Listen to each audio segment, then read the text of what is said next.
Hello, everybody, and welcome back to another episode of the Bobby Valentine Sports Show. I'm your host, Frank Rampin, alongside Sal Grinstead, here to talk about another week of the NFL season.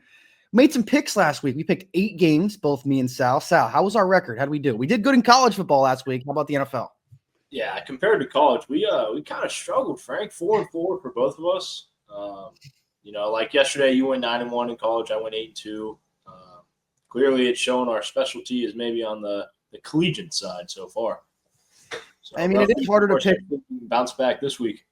Yeah, we'll see. We'll see. It is harder to pick those NFL games, though. A lot of the talent is pretty similar. Like, those are all NFL professional football players. I feel like sometimes it is harder to, or easier to pick a college game, but hey, we'll take it. 4-4 is not the worst, but not the greatest. Let's try to improve this week. So let's start where the week kicked off Thursday night at SoFi Stadium between the San Francisco 49ers and the Los Angeles Rams. This was a pretty back and forth game. A lot of people like the Rams in this game. Niners extremely banged up on the offensive side of the ball. No Ayuk, obviously, for the whole year. Kittle still out. Ricky Pearsall just banged up galore. No Brock Purdy. Mac Jones started. But the 49ers came out swinging, went up big early. Rams brought it back, worked it to overtime with a field goal, and then the Niners kicked the field goal in overtime. The Rams did not want to kick that field goal. They went for it on 4th and 1 and got stuffed at the line, and that's all she wrote in SoFi. It feels like every time you count out the 49ers and Mac Jones, they just show up, man. That guy is really reviving his career. He's 3-0 now for the 49ers. Joins an elite group of Brock Purdy, Jimmy G, all these great players to start 3-0 for the 49ers. So it's just outstanding to see. I mean, 342 yards, 2 touchdowns. Matt Stafford played an outstanding game, 380 yards, 3 touchdowns. I mean, it was a great game to watch, but 49ers, man, 4-1, and they haven't really had their team healthy all year. So definitely a team to look out for. And Mac Jones is responsible for 3 of those wins. So maybe potential to get a little loud over there in San Francisco. I don't think they should get rid of Purdy. I mean, they not get rid of him, but play Mac Jones instead of him.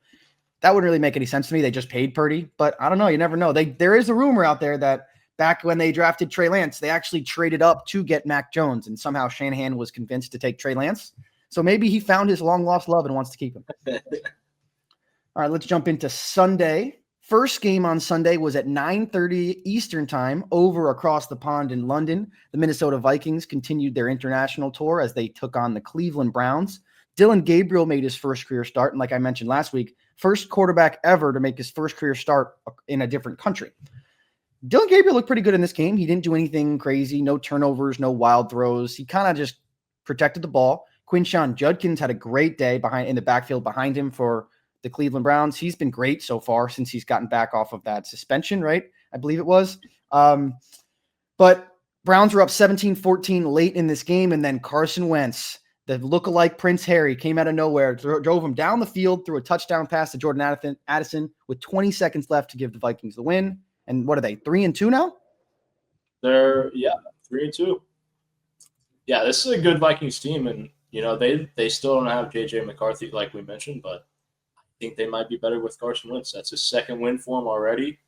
But it was nice to see Dylan Gabriel in there. I mean, he's not going to really do anything crazy for you. He will protect the ball. So he kind of did exactly what you expect him to do for the Browns team. So it was nice to see, and it really looked like he was going to win his first career start. Just another fun game overseas. Always fun when you wake up on Sunday morning a little bit hungover and the game's already on. Gotta love it. Gotta love it. And another one this week. This year, there are 7 games out of the country. That seems like a lot. Seems like more than normal. That is a lot. All right, so let's jump into the 1 o'clock slate now, and let's just get this out of the way early because the Raiders don't usually play at 1, and they did this week because they went to Indianapolis. And oh boy, are they terrible. Oh boy. All offseason, I'm getting sold the Pete Carroll, Geno nonsense that we're going to be good. It's going to be fine. We'll figure it out. Geno's accurate. Geno's accurate. Geno's accurate. He's got 9 picks in 5 games. He leads the league. It's unbelievable how bad he looks with the football. The only thing we have going for us right now is Ashton Genty. The only way we moved the ball on Sunday was Ashton Genty, and that was after the first 2-3 weeks we didn't give him the ball enough. Now Brock Bowers is hurt. We have no passing game, 0 passing game. Jacoby Myers had 1 catch, and it's just disgusting. Max Crosby is out there playing like an absolute beast. The Condor just wrecks games. He's got no help. He's got nothing. I feel bad for Max Crosby and our offense. It's Ashton Genty and nobody else. So that's it for the Raiders. They lose 40-6 to the Colts. 46. Yeah, that's a brutal game for you guys. I actually picked the Raiders to win. So that was a bad pick on my part. But it's terrible. Is it time to trade for Shadir over there in, I guess, Vegas now? I think it's time to just dismember the organization. Like, it's been 20 years. Last time the Raiders were worth a damn was 2002. I guess 2016 they won 12 games, but Derek Carr broke his leg on Christmas Eve, and that was it. But the Raiders have been searching for any sort of success since I have been born, Sal. Your Dolphins aren't too far away, though. I think we're right there with you, brother. Yeah. We're 1-4 now. Blew a 17-point lead against the Panthers. Oh my God, it's terrible. It's time to get rid of McDaniel, get rid of the offensive coordinator, defensive coordinator, trade Tua. Tyreek Hill's out. You might as well just give him somebody else next year because we're not doing anything with him. You keep Waddle and AJ, and you get rid of everybody else. Jack Jones on defense. I mean, are you kidding me? This guy's got to be cut before he makes it to the locker room after this game. Just penalty after penalty on that guy completely cost us the game. He's terrible. I mean, we have to punt the ball in 2-minute warning because we can't get a first down. Tua misses 2 wide open passes for a first down. Waddle kind of had some space if we hit him there. And then we take an 8-yard sack. Just a brutal, brutal watch. The only bright spot about our team was Waddle. He had 110 yards. We had 19 rushing yards on the game. 19. I mean, I could go out there and get 19 rushing yards. Just a brutal watch. Terrible franchise. And hence, I'm not wearing my jersey anymore. We'll not be wearing it the rest of the year. Now we're rocking the Thunder champions. So, done with the Fins. All right, well, that ends the rant segment today. Both our teams are absolutely atrocious and my team got smoked in the 1 o'clock window, and you guys blew a 17-point lead. I do want to mention one more thing about your game, Sal, and this is a hot take, apparently. As a person who aspires to be a sports broadcaster, that's why I do stuff like this, a person who aspires to get in the sports media world, did you listen to your game? Did you have the volume on? Yeah, that guy was crazy. That's not how you call football games. That's not how you call sports. Everyone online loves it. They're praising that guy, Eric Collins. He's the announcer for the Charlotte Hornets. I don't want to just take a man down, right? I love his passion. I love that he loves football. You can clearly tell he loves football. He's watching the Dolphins and the Panthers play, and he's having that level of enthusiasm. I got to respect that. I respect it. But that's just not how you call football games. You can't freak out like that after every single play, because then when something actually crazy happens, there's nowhere else to go. That was a little absurd. Tua dropped back. He's got a man. Like, whoa. There's a way to do it, man. Gus Johnson does it the right way. But that's a hot take. I was checking Twitter yesterday, and everybody loves it. It's like, get him on Sunday night. Get him on. Al Michaels is terrible. This guy's the GOAT. It's like, dude, have we lost our touch? What'd you say, Sal? My Twitter was saying, get him in the Super Bowl. Yeah, me too. It's like, what? If that's what we want in the Super Bowl, we've lost what we need as a sports community. That's brutal. But that's all I'm going to say about that, because apparently I'm in the minority there, but I'm right and you guys are wrong. Sorry. So let's keep going through this 1 o'clock window. A couple, I feel like Sunday was either massive blowout or a double-digit comeback. There were 5 double-digit comebacks this Sunday. Six double-digit comebacks. 6 if you count the Jags yesterday, I guess. Oh, yeah. Okay. So 6 this week, because they were down 14-0 last night. Here was not one of them. The Houston Texans absolutely killed the Baltimore Ravens 44-10, and the Ravens defense is the worst in football. It's atrocious. It's unbelievable. I've never seen anything like this. The worst defense they've ever had through 5 games in the history of the franchise. And we were talking earlier. You said they're still favored to win the division at 1-4. They are. It's unbelievable. That's crazy. And they look terrible. I don't know how much longer Lamar's going to be out, but with that defense, I don't know if it would matter. I heard Adam Schefter say last night on Monday Night Countdown that they're expecting – he didn't say this for a fact because it's not confirmed yet, but he has a high suspicion that Lamar's not going to play this upcoming week against the Rams, which is a tough game, and their defense is going to get shredded. Puka might have 300 yards. And then they have a bye week after, so it would be like a full 4 weeks if he takes this week off and the bye. Yeah, so they'd be 1-5 when he gets back. True. Their second half of the schedule is not so hard, but I mean, you have to start winning games. Like if they go 1-5, the most you can win the division with 10 games at most. That's it, really. So you're gonna have to have Pittsburgh fall apart. You have to go 9-2 that last 11 games there to And go. Pittsburgh's 3-1, so Pittsburgh's gonna have to fall apart. So we'll see. That's gonna be interesting to see. Another game where a team fell apart. New York Giants. They started off this game in New Orleans against the Saints very hot. Jackson Dart looked pretty good, and then he just dropped that. Did you see that play? He just dropped the ball. And then after that, he threw 2 terrible picks, and that was all she wrote. Spencer Rattler played well for the Saints, didn't turn the ball over like Jackson Dart was, and the Saints ended up getting their first win. You know, Spencer Rattler was 0-10 before that. It's first career win. That's kind of crazy. I feel like nobody realizes that. That's a lot. 0-10 is a long time. It was only like him and 3 other quarterbacks that have started 0-10, and you wouldn't know any of their names because, well, they were 0-10. So yeah, that's probably all we're going to talk about that game. I mean, not too much to talk about those teams. Not so great. Probably not going anywhere in the playoffs, I'd say. Here's a game that are 2 playoff teams potentially. Reigning Super Bowl champions Philadelphia Eagles, they lost to the Denver Broncos this weekend, 21-17, after having a 17-3 lead in the fourth quarter. Saquon Barkley had 9 carries in this game. How is that a thing? How can you be up by 2 touchdowns in the fourth quarter and Saquon had 9 carries? How does that work? It was a crazy game to watch. I really like this Broncos team. Bo Nix and Sean Payton are playing good. Their defense is unbelievable. But you could talk to pretty much any Philadelphia fan in the country, and they're going to tell you they kind of got screwed here on penalties there late in the game. There's a few in-between calls. I mean, my brother's an Eagles fan, and he was kind of letting him have it. But, you get a little bias watching the game. That Zach Bond play was tough. Yeah. That was tough. I mean, I guess I understand, but that's a tough play. Yeah, I mean, nonetheless, you still blew a 17-3 lead. Yeah. Broncos, I mean, they were down 17-10. They scored a touchdown, went for 2. Yeah. Got the call to go up 18-17, kicked the field goal. And then the Eagles are almost in field goal range, but they're down 4, so they have to go for the touchdown. So kind of a game-changing decision for sure. Ballsy, too. But not a lot of coaches are going to make that decision. But, I mean, I thought about it a lot after watching it happen live. I mean, I kind of like it. Like, I feel like nobody ever does that, right? There was 7.5 minutes left, so there was still a whole half a quarter. I mean, you can argue it both ways, right? Like, obviously, 7.5 minutes, that's potentially one long drive for the Eagles if they get their running game going. But at the same time, there's 7.5 minutes left. If you don't get it, you're still down by 1. You get a chance. Like, I kind of like that logic there. I like that, like, what's it, like data or whatever they call it, the analytics over like the go for 2 down by 14. Yeah, you know? I hate that. I hate that. I hate that.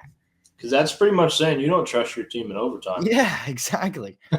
You get it. You're still down 6. It doesn't make any sense. And then you don't get it. Now you're down 8. Now you're really putting the pressure on your offense to score and get the 2-point, which is probably going to be under 2-3 minutes. And you got to run 2 2-point conversions, which is hypothetically a very difficult play to make. Like, yeah. They say it's what, 50-50 almost on 2-point conversions. I mean, that doesn't mean you're going to get 1 out of 2 every time. And then once you usually you have like a group of 2-point plays and 1 or 2 of them that you like the most. So once you go through one of those, like, I don't know, you might not be as confident in that 2-point play. That's kind of my take on it. 2-point plays are always very, very like nerve-wracking. That's like a tough call. You got to make a right call for that play. See, I don't know about you, but when I'm watching my teams go for 2-point, I feel like we're never going to get it. And then yeah, me too. When I'm watching a team go for 2-point against my team, I don't think I've ever seen them get stopped. Yeah. Sal, whenever I think about that is we played a game against the Cardinals a couple years ago, and we were up by a lot. It was kind of like the way the Cardinals lost the game this weekend. We didn't have that crazy pick. We didn't fumble the ball at the goal line, but Kyler, there was a 2-point conversion that it was obviously they're not timed, right? Like the time doesn't run down on 2-point conversions. If it did, I think it was a 30-second play. Kyler Murray just ran around our D lineman for 15, 20 seconds. And then I remember that. I lost my mind during that play. It was the most frustrating play I think I've ever seen because of just how long it took to happen. Like, it was such a slow death. It was insane. And we lost that game in overtime on a Hunter Renfrow fumble return to the house, by the way. All right, let's keep going. The Cowboys beat the hell out of the New York Jets. The Jets are the only winless team left in the NFL at 0-5 now. Dak Prescott, him and Baker Mayfield are probably at the top of the MVP race right now. Dak looks unbelievable, but I mean, the Jets have been terrible. They won 37-22. But what do you think about Dak so far, Sally? He's been unbelievable. He looks good, man. And you kind of look at the past years, whenever CD goes down for a game or two or a few games, it looks like they're trying everything they can just to stay alive. But he is George Pickens now. He is Ferguson. He is Javonte Williams. He has that same look on his face that he would with CD Lamb, that he knows he's going to go out there and do some damage. It's a different looking Cowboys offense. I would love to see, they played the Jets offense. They're not really nothing great. I would love to see their defense get a little bit better throughout the year, just to give Dak and this offense a chance to compete later in the year, because that offense can go toe-to-toe with anybody in the league, and arguably the best in the league right now. So it's fun to see. Yeah, that offense is humming. So is that Tampa Bay offense. They just went to Seattle to play the Seahawks in one of the best uniform matchups in the history of football that I've ever seen, really. And they showed a flashback. I think it was during the game. Maybe it was during a highlight later. But the first ever win in Seattle Seahawks history came against the Bucs in that same exact uniform matchup. Pretty crazy. Wow. And the quarterback was Steve Spurrier. The quarterback for Steve Spurrier for Tampa Bay. Yeah. Crazy. But they looked very good. Baker talking shit to the fans as he came in. I'm sure you saw that, Sal. That was awesome. And he just comes in, and Emeka Egbuka, unbelievable. Nobody really talked about Emeka Egbuka going into the draft. He had the most receiving yards in the history of Ohio State, and he was never the number one wide receiver. He always played with Marvin Harrison. He always played with Jeremiah Smith. He was always the number two, but he was always open, always making plays, and he has been exceptional for this team. Baker might be MVP, and he's for sure Rookie of the Year right now. Dude, I remember watching the playoff last year with Emeka Egbuka and Jeremiah Smith, and nobody's talking about Egbuka. They're all talking about Jeremiah Smith. And I'm watching this, and Egbuka looks pro-ready. He looks like their number one receiver, even though he's not getting talked about. And I'm watching, I'm like, why is nobody talking about him? He's going to be the best receiver coming out of the draft. He's unbelievable. And here he is balling, and then you got his boy on the other side, and Jigba. He had an unbelievable day, too. Those Buckeyes, man. Are they receiver U now? They might be. They might be receiver U. I mean, Olave, too. They got all these guys. Marvin Harrison kind of hit his stride. Yeah, speaking of him, I mean, he made an unbelievable catch in their game on Sunday. I don't think they ruled it a touchdown. I think they called him down at the 1, but he went up over 2 defenders, and he went up there. His waist was where those defenders' heads were at. That was a freaky athletic play. It was almost like the play Travis Hunter made last night. But what a play there that was. What were they at? They were up 22-6 or 21-6. And Amari DiMercato had a chance to run in a 72-yard touchdown to ice the game with 10 minutes left. And again, another guy just lets go of the ball before he crosses the goal line. I don't understand how this is possible. I heard Greg Olsen say this yesterday or whatever recently. If I was a coach, I would make you hold the ball, tuck the ball all the way to the sideline, and you'd have to come up to me with the ball tucked. And maybe I'd give you one of these, like, what are we doing? Like, that can't happen ever. Can't happen ever again. Like, this may be one of the worst losses ever. Like, ever. In history. I mean, you're playing an 0-4 Titans team. You're up 21-3 in the third quarter. It's brutal. I mean, you have that fumble that would have iced the game. You have them picking the ball, fumbling the ball, and then the Titans recovering it in the end zone. They did everything they could have to lose this game. You have Kyler getting hit in the face by a snap, almost getting a concussion. Like, are you kidding me? It looked like watching the Bad News Bears on the football side. It was. It really was. That pick play where he fumbled, it got kicked in the end zone. It's one of the craziest plays that's ever happened. It really is. And you just mentioned Bad News Bears baseball there. I wish they had how on a weird play, like a pickle in baseball, it's like a pitcher picks him off 1, 3, 6, 7, like crazy numbers. I wish they had that in football because that would be like a 1, 4, 7, 11, 16. Like that would have been a ridiculous number right there. But wild comeback. They were down 18 points. That was the biggest comeback of the day. Cam Ward gets his first NFL win, and I'm sure he'll never forget that game. Oh, yeah. I wouldn't say he even really wanted more than the Cardinals lost. Oh, yeah, that's for sure. Hey, it goes in the books as his first win, though. He'll take it. That's right. You know where they go next week? Probably the Raiders. Allegiant Stadium, baby. Watch out for the breakout Cam Ward game next weekend. Watch out for it. I'm telling you right now. Might bet on it. Yeah, you should. Over. Another crazy game. This game started off all Chargers. 10-0 they went up on the Commanders, but then after that, they couldn't do anything. Washington came out swinging in that second half, and Jaden Daniels looked really good after missing 3 weeks. Yeah, this is a good Commanders team. Certainly a team to watch out in that NFC East. It's going to be a tight race there at the end. I mean, everybody wants to say the Eagles are the clear-cut favorite in that division. You got the Cowboys and the Commanders sneaking up, man. Commanders almost won that division last year. Don't forget about them. Dude, I don't believe in the Cowboys at all. I'm sorry. I really don't. That offense is awesome, but I really just think that defense sucks. I think it's so bad. I don't think they have a chance to stop anybody. And I honestly would have said that with Micah. Like, Micah has a chance to blow up plays, but, like, it's hard to be a game wrecker when your defense is terrible. We have a game wrecker. Max Crosby's a game wrecker. You can't wreck a game unless you get a stop, you know? Like, it's impossible. So, True. Yeah, I just think that, I mean, also another crazy, interesting fact, I think it's 18 years now. There has not been a repeat champion in the NFC East in 18 years. So logic would tell you that the Eagles are not going to win the division this year. And if that's the fact, I would say that the Commanders are probably the best chance team to do it. Yeah, I like that choice as well. Let's keep going down the line. The Detroit Lions, after a shaky first week, started 0-1. They've rattled off 4 wins in a row now. They've scored 178 points through 5 weeks. They look unbelievable. They beat the Bengals 37-24, who does not look unbelievable. Jake Browning is a turnover machine. Him and Geno Smith are like the same person right now. Actually, no, they're not. Jake Browning is throwing touchdown passes to go along with the picks.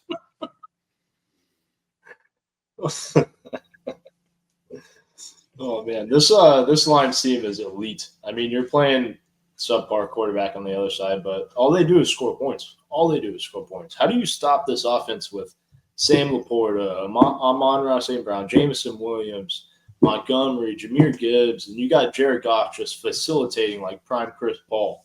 It's beautiful, dude. Montgomery threw a touchdown this weekend. Like, they're back in their bag. They don't need Ben Johnson to call these crazy trick plays. They can do whatever they want out there. It's almost like they play with their food. They just, like, they don't care. They can do whatever they want. Let's go to the Sunday night game. Big game in the AFC East. New England Patriots traveled to Buffalo. I think this is the last game scheduled that Buffalo is hosting Sunday Night Football because they're obviously going to their new stadium next year. Yeah. And this was a much closer game than I thought it was going to be. And the New England Patriots ended up coming out on top off of a game-winning field goal.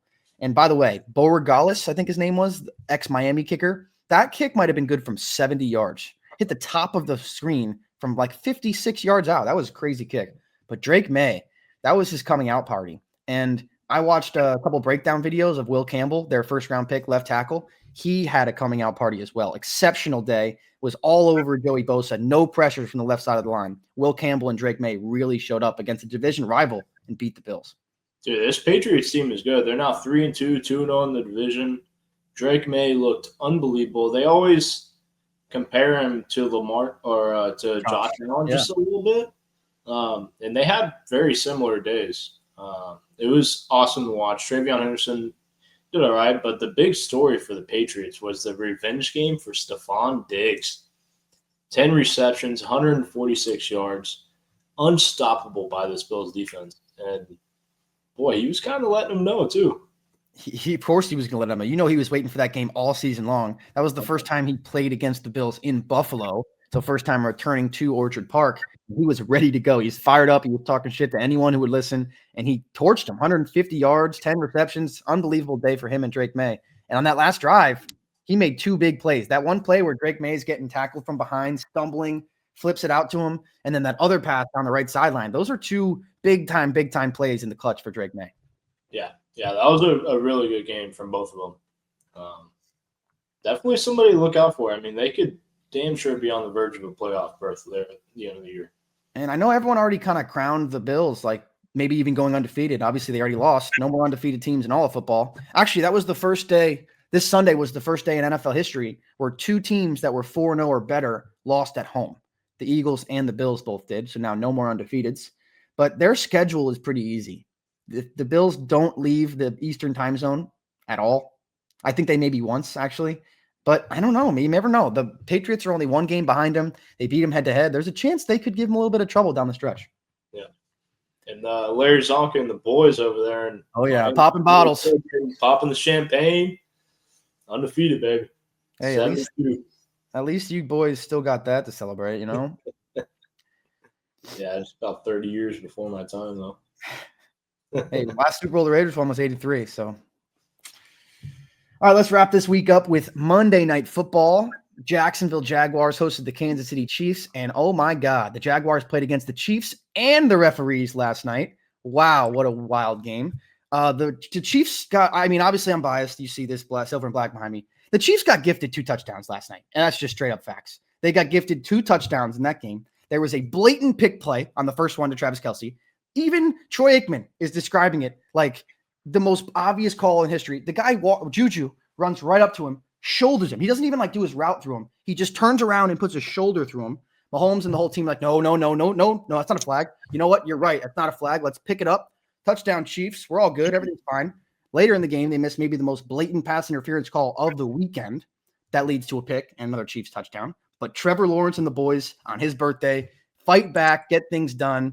And in one of the wilder plays of the weekend that I've seen all year, Trevor Lawrence gets stepped on by a lineman, goes down, can't get up, running around like a headless chicken, breaks 2 tackles and scores the game-winning touchdown with 30 seconds left. I mean, that was a crazy game. Dude, one of the coolest plays I think I've ever seen. And Trevor Lawrence, dude, he was breaking tackles all day. He could not go down. He looked unbelievable. He looked like the franchise guy you want him to be in Jacksonville. He looked like Clemson, Trevor Lawrence. Yeah. This is a very, very good Jags team. They had another turnover, a 99-yard pick six from Devin Lloyd, his 4th pick of the year. And he's kind of letting them know that he should have got a little contract extension coming into the year.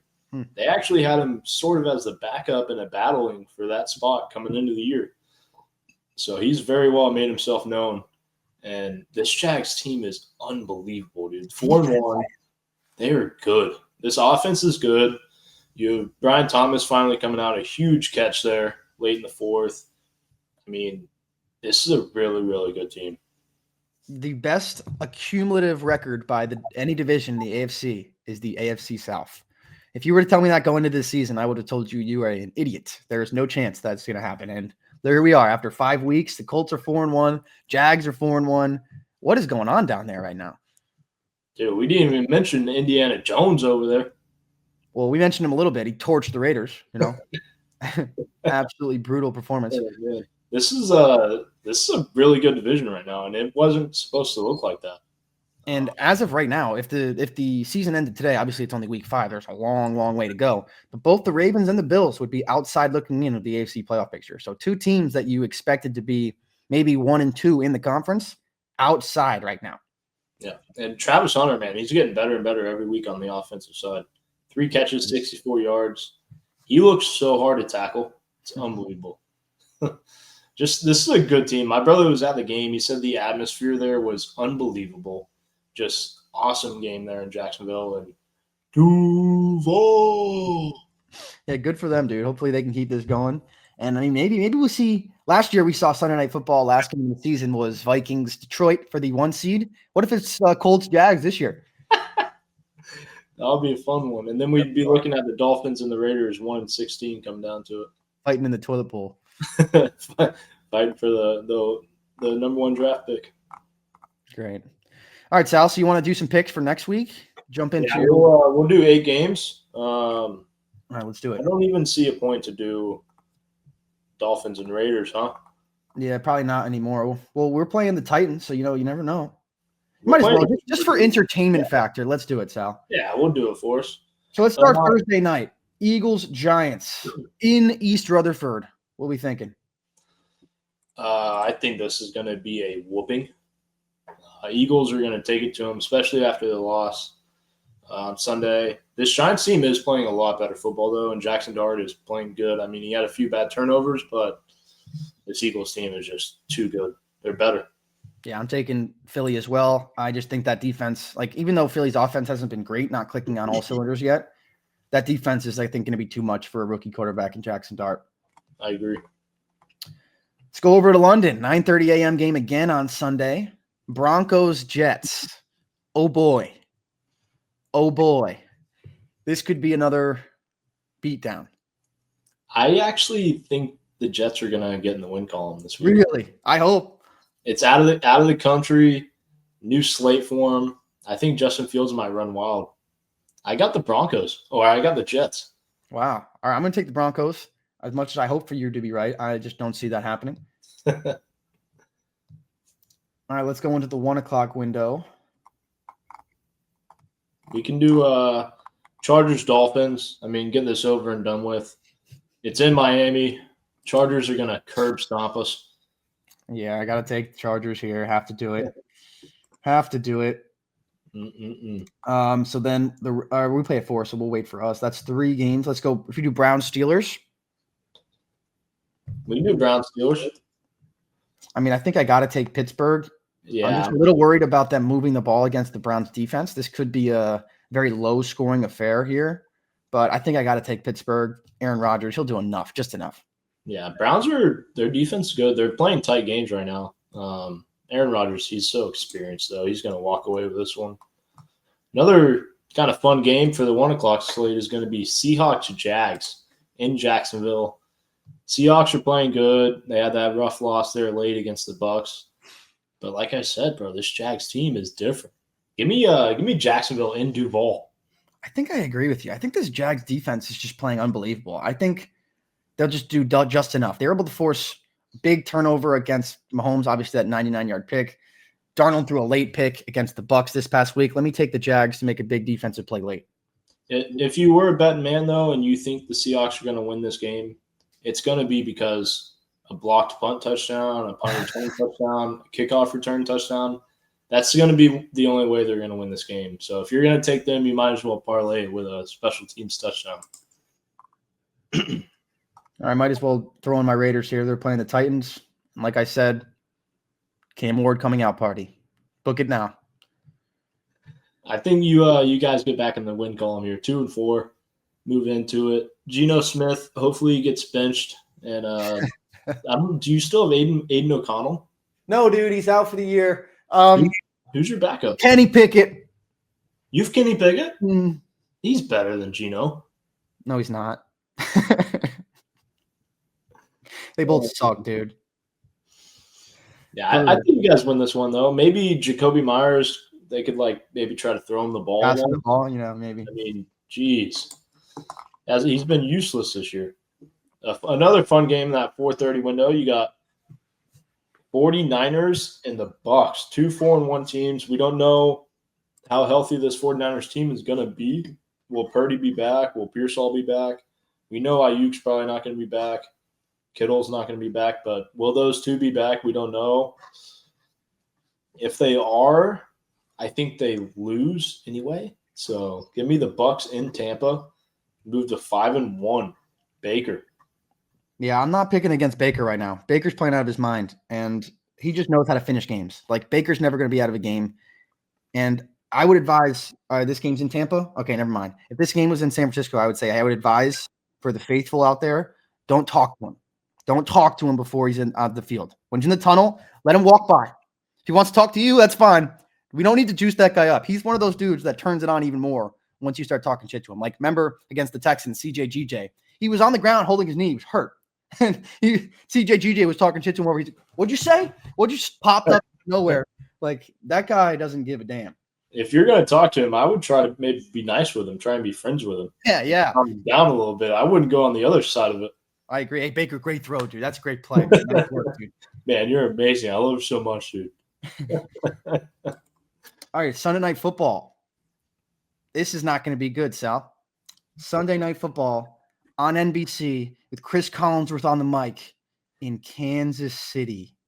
Oh, no. Prepare now. It's going to be a slob fest. Oh, my God. Mahomes only makes that play. I can't. Chris Collinsworth's going to make me throw up that night. But they're playing the Detroit Lions. That's going to be a very interesting game. You know they're going to find a way, and they're going to get a lot of calls going their way on Sunday Night Football. It's in Kansas City, in Arrowhead. As much as I hate to say it, they're probably going to win this game. I mean, they won't go to 2-4 with Mahomes. And They're I don't think favored by anybody's 2.5. gonna. I don't think the refs are gonna allow them to go 2-4 either. They didn't want them to go 2-3. That's for sure. No.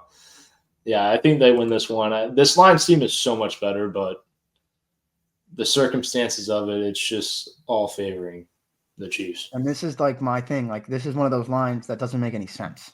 The Chiefs are favored by 2.5 points. Like, is that only because they're at home? Like, I don't know. Like, that's just sus. Everything in my body leans me to take the Chiefs, but I can't do it because I hate them. Give me the Lions. If it was up to me and you, Chiefs would never win another game. Oh, yeah, for sure. For sure. And then we got another Monday Night Football doubleheader next week, Sal. We got Bills heading to Atlanta to take on Michael Penix and the Falcons, and Caleb Williams and the Bears heading to D.C. to take on the Commanders. And last time they were there, oh boy. How could you forget? Hail Mary. Tyreek Stevenson almost got killed in Chicago. So let's start with the first one, Sal. We'll start with Buffalo and Atlanta. I think that Buffalo is probably going to be pissed after this loss to the Patriots. You saw Josh Allen already was in his post-game press conference. I think they're going to probably go into Atlanta and kill these Falcons.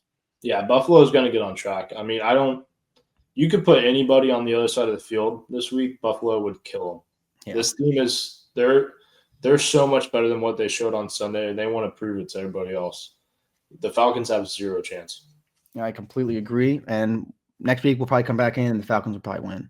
But all right, Sal, last game. Bears Commanders. I kind of have a little bit of a weird feeling about this one. I'm not too sure what I think, honestly. Commanders, obviously, different team with Jane Daniels playing. Bears coming off a bye, finally starting to get things clicking. They beat the Raiders. I don't know, Sal. What do you think about this one? This one's a little tricky because you have like the two first quarterbacks to come out of the draft last year in Jaden Daniels and Caleb Williams.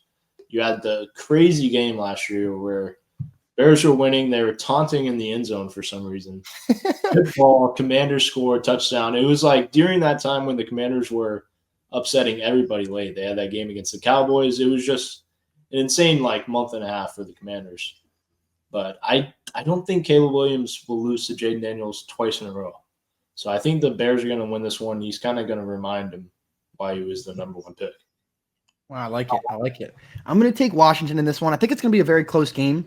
4.5 points for the Commanders. I think there's a chance it could be less than 4. I think that could be a field goal, 1-point game there. So I think the Commanders are going to come out and win this game, but I think the Bears are definitely going to give them a good fight. This could be a good game. Yeah, it's going to be a good one to watch for sure. I wish it was in Chicago instead of Washington. It's a fun environment over there, but still going to be a good one, and can't wait for the weekend, brother. Yes, sir. Yes, sir. Another weekend of football in the books. Can't wait for the next one. So that's going to wrap it off here for Week 5 recap of the NFL season. For Sal Grinstead, I'm Frank Rampin. Hopefully you enjoyed this one. We'll see you next week. Peace out.